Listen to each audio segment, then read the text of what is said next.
You and I have to look at this and understand this, that the ballot is as powerful as the bullet. Now I am become death, the destroyer of worlds. Water can flow or it can crash. Be water, my friend. Mr. Gorbachev, tear down this wall.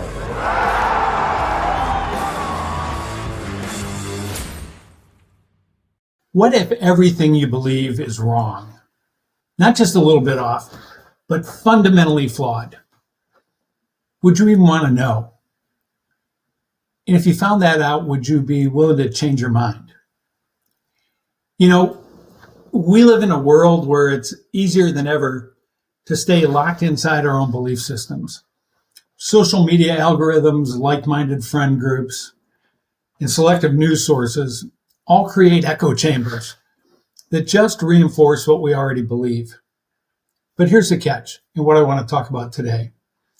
Mental agility. That's the ability to think flexibly, adapt, question our assumptions. Is not just a nice to have thing. It's essential for survival, personal growth, and yes, a healthy society. When we lose the ability to question ourselves, we lose the ability to grow, to compromise, and to connect with others.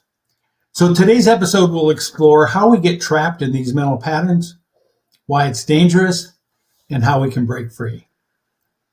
Welcome to episode 73 of Only Human, where we're going to talk about this idea of what it takes to change your mind. And the title of this episode is, What If We Thought About This Differently? Right? And I want to start, because I use this term and it's thrown around a lot, with this entire concept of echo chambers. An echo chamber is basically a social space, primarily a social space, online or offline, where ideas are amplified and reinforced by constant repetition inside a closed system. Right? I'm going to say that again. It's a space where ideas are amplified and reinforced by constant repetition inside a closed system. And the fact is this often moves people unwittingly toward more and more radical positions where they're insulated from anybody rebutting what they think or even providing an opposing viewpoint. And I firmly believe that no one intentionally jumps into an echo chamber because it's not healthy. It's not mentally healthy. It's not healthy for our society. It's not healthy for our families.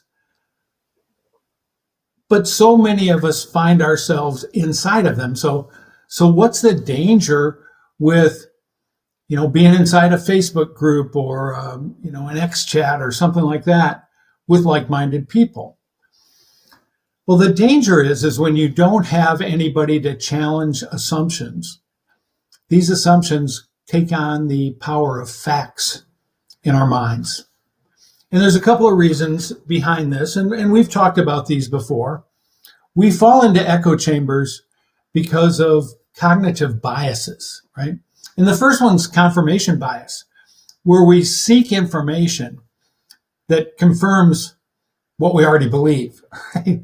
Yes, I knew I was right about that. See, there's another person that agrees with me, because we've intentionally or unintentionally shut off people that don't agree with us. And the second is more of a social phenomenon, and that's groupthink, right? The desire for harmony in a group, overriding critical thinking or allowing anybody with a opposing point of view to come into the discussion to challenge how we think. The neuroscience behind it, and I always like to talk about this stuff, is that the brain finds comfort in certainty. And again, we've talked about this before. Dopamine rewards consistently when we're inside an echo chamber. Challenging beliefs feels uncomfortable because it forces our brain to work harder. Right? But here's the deal. Our brains are just like the rest of our body. It's like our muscles. They're meant to work hard. They need to work hard to avoid atrophy and shrinkage. And certainly they need to work hard to grow, right? And I think that's what is happening right now is that our brains are shrinking collectively. And that's a problem.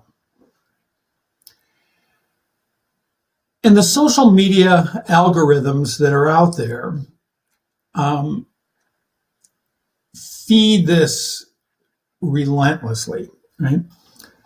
They're designed to show us what we like, literally, right? You click, I like this, right? And they count those things, right? And the more we engage with certain viewpoints, the more views of that particular viewpoint are fed to us. We don't have to self-select into this. It's being done for us. And the more opposing viewpoints are restricted from us. And that is a problem.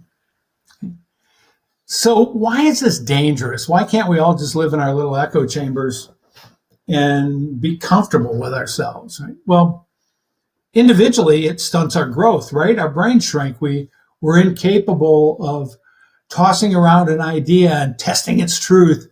We stop learning. We stop questioning. We stop evolving as a thinker. And also, when that happens, it leads us to very rigid thinking. We become if-then creatures. If it doesn't agree with me, then I hate it, right? And when we don't see something we agree with, we become very defensive if it's actually pushed toward us.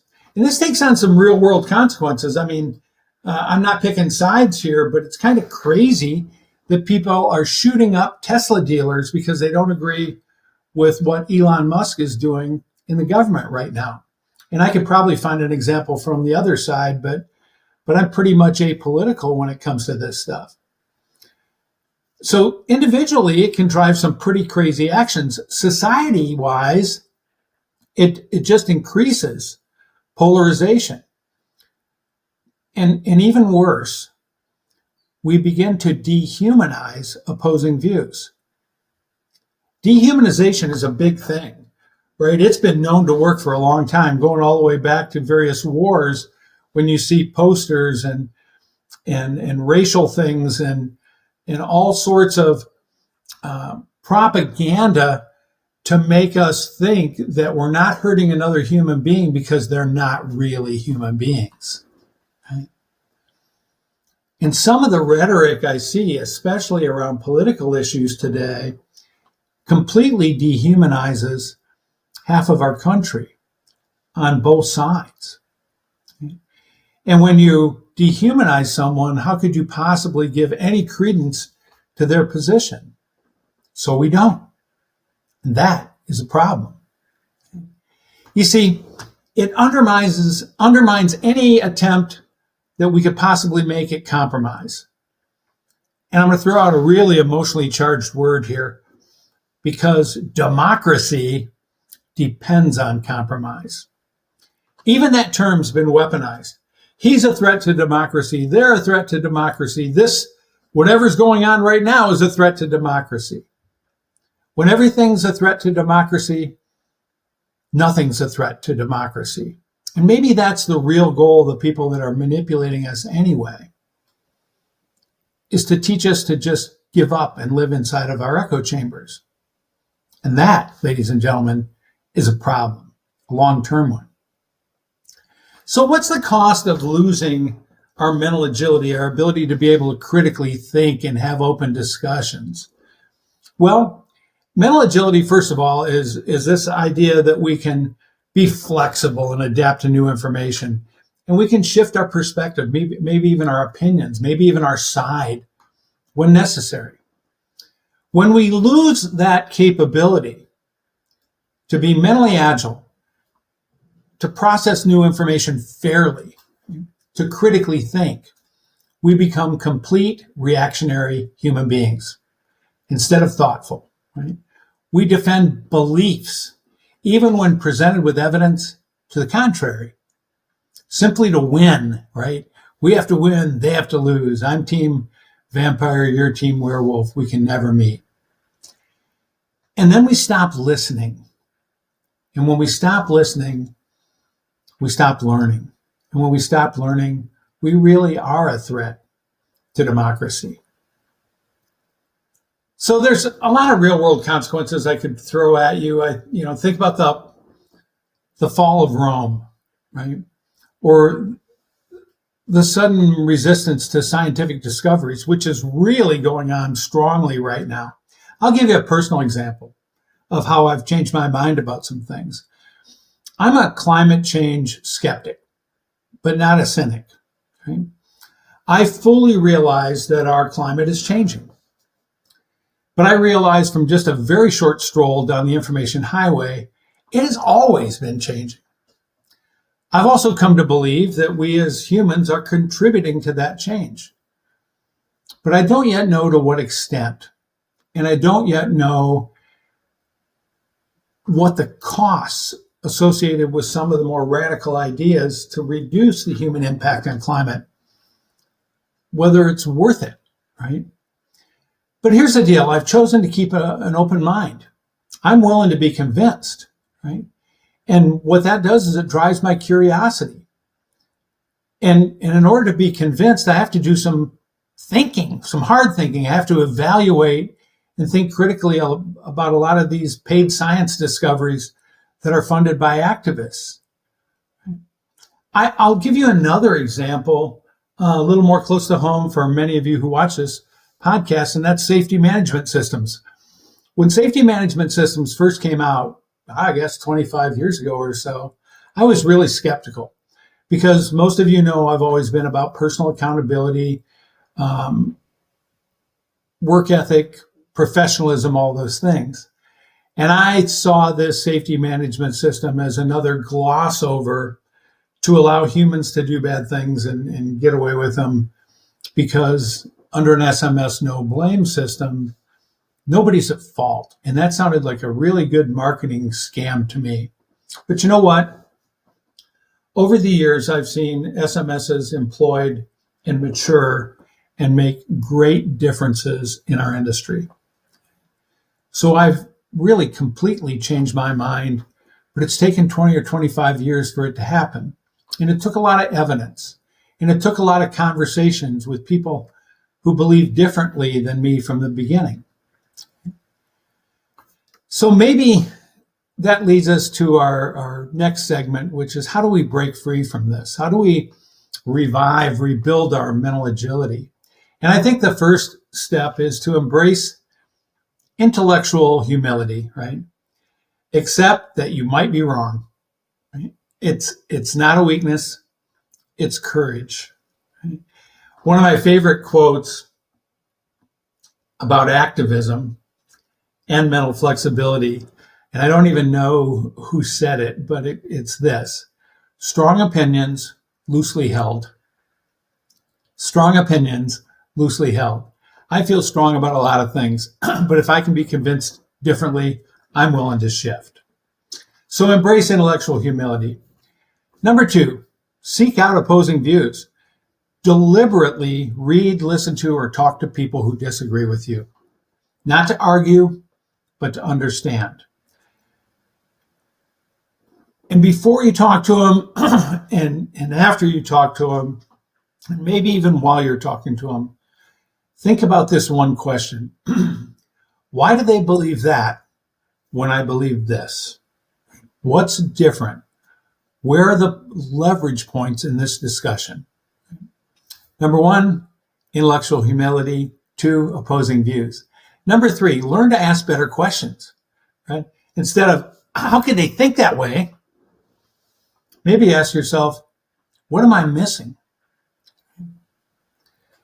Focus on understanding the why before you start judging the what. Now, with everybody trapped in these echo chambers on the left and the right and the top and the bottom and all this other stuff, discovering the why is difficult because oftentimes there is no why, because everybody else that I listen to is saying it and you're the outlier, right? In which case, you're not going to gain a lot by arguing, right? The best you can do is try to explain your why. Right? So that's number 3, ask better questions. Number 4, slow down your thinking, right? Because remember, emotions will always take over logic, And when somebody disagrees with you, you traditionally, I do, have a moment of emotion, right? So avoid reacting in the heat of the moment. Take some time to reflect. Is your reaction based on the fact that they're challenging you? Do they have a good reason for it? Are you able to slow down your emotions long enough to have that logical conversation? And then finally, number 5, normalize changing your mind on stuff. Right? Think about some times when you've learned and adapted. I just gave you 2 examples. Now, they're long-term examples, climate change, and how I've come to understand that a little bit better, and I'm sort of in the middle on it now. Safety management systems, which I was originally really cynical about, I moved through my skepticism to being a huge supporter, right? So I've been able to learn to change my mind. Think about some times when you've learned and you've adapted in the same way. And celebrate the people who change your mind, right? Thank you so much, man. I've never thought of it that way. And you know what? I agree with you now.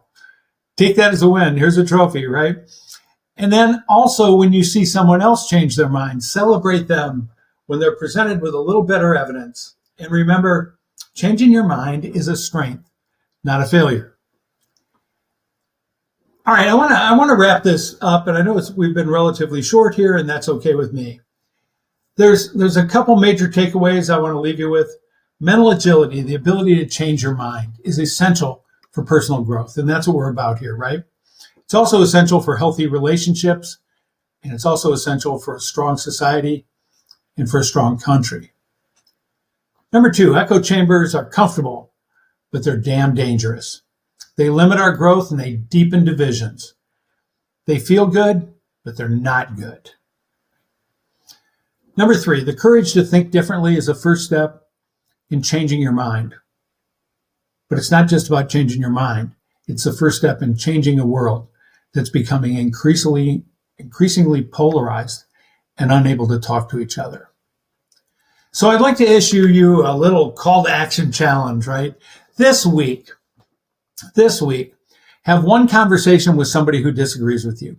Not to argue, but to listen and understand. In fact, don't argue. 2, read something you know will challenge your perspective. You know, I guess it was Einstein said you can't solve our problems with the same thinking used when we created them. Well, it's been a few years in the making, but we've created the problem of echo chambers and isolation and lack of compromise. I'm an optimist, and I believe the future belongs to those of us who are adaptable. And the question I'll leave you with is, are you strong enough? Are you courageous enough to think differently? So please share this episode with anybody that you think needs to hear it, which might be everybody. And change your mind this week about one thing. Little, big, it doesn't matter. And then if you'd like, share it with us if you want to, because I think everybody needs to hear little case studies about people who have changed their mind. Well, that's it for episode 73 here on Only Human, where we continue to try to grow where we are with the resources at hand. I think it's important that we all get better at thinking differently, but we need to do it together to make a big difference. Thank you very much for joining me today, and I will see you soon.